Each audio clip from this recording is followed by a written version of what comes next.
Jemi në një kohë kur kemi shumë lajme të cilat më tepër duken si spekulime sesa si realitet, prandaj është shumë e vështirë edhe në këtë rast vihet deri te një përfundim se ka ndodhur vërtet diçka e tillë apo jo, derisa nuk ka një komunikatë zyrtare qoftë prej institucioneve shtetënore të Republikës së Kosovës ose edhe prej KFOR-it i cili është kompetent për sigurinë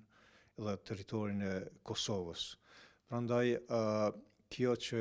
është dëgjuar nëpër media dhe është folur deri më tani faktikisht nuk e ka një bazë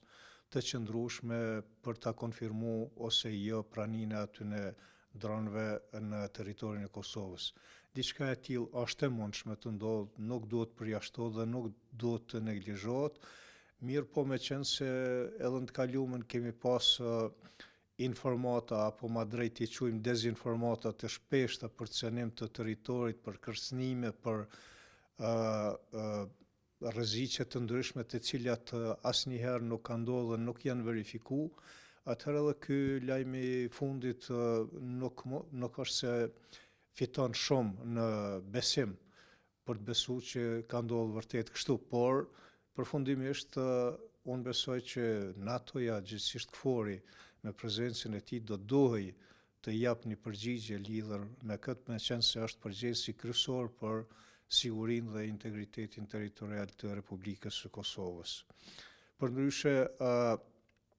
jemi, e thash edhe në fillim, në një fazë kur shumë faktorë, edhe të brendshëm, edhe të jashtëm, u konvenon shumë që të përhapin dezinformata për qëllime të ndryshme, për të tërhequr vëmendjen prej shumë ngjarjeve tjera të cilat janë më me rëndësi se sa ndoshta kjo,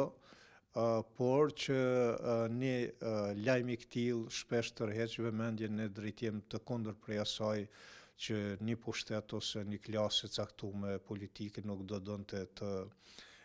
shihej. Këto ndërhyrje mund të jenë të tilla edhe nga faktori i jashtëm, pra nga jashtë territorit të Kosovës, po edhe nga brenda territorit të Kosovës.